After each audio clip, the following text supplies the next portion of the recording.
What is it that you do when you're feeling disappointed, when you are in emotional pain, when you are experiencing grief in your life?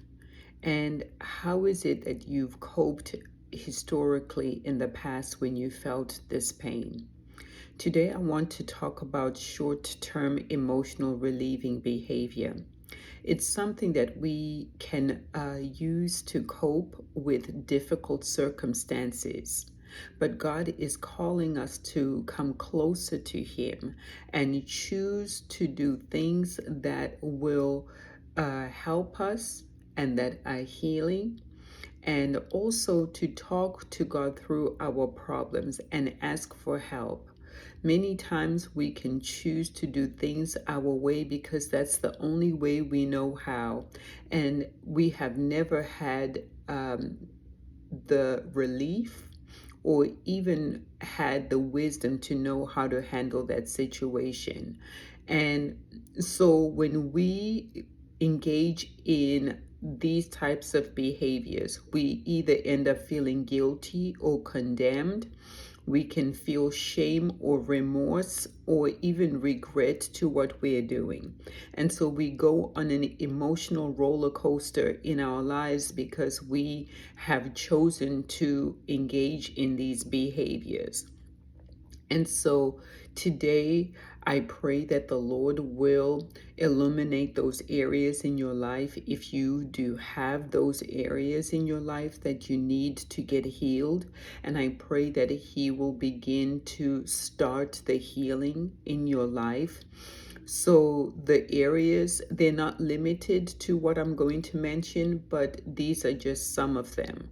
So alcohol and drugs, anger, cleaning, excessive cleaning, cutting, exercise, reading fantasy books, movies, and television, food, just either overeating or undereating, and bulimia.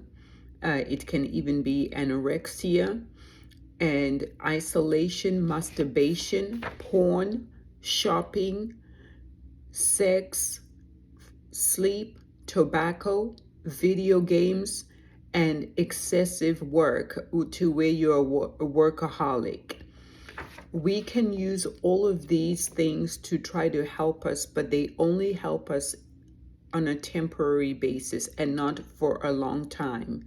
And so it's important to go to God in these areas, because when we choose this, we find ourselves self-loathing, and we also find ourselves beginning to experience disease because we're doing more than we should to our bodies, and we exposing our bodies to what we shouldn't. And it can also create open doors in which we are sinning.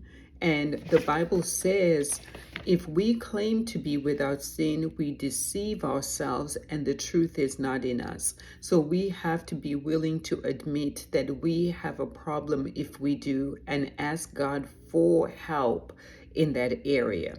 So my question to you today is, do you have anything from this list that you need to hand over to God?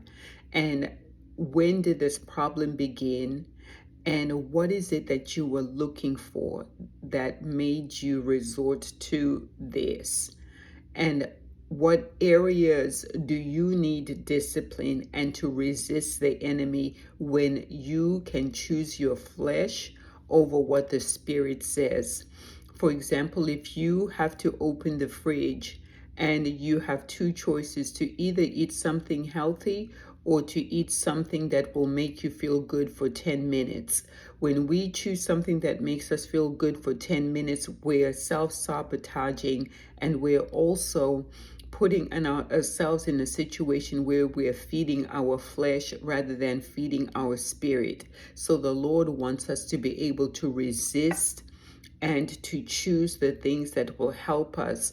And for example, if it's eating in moderation. But if it's something like smoking, we know smoking will hurt our lungs. And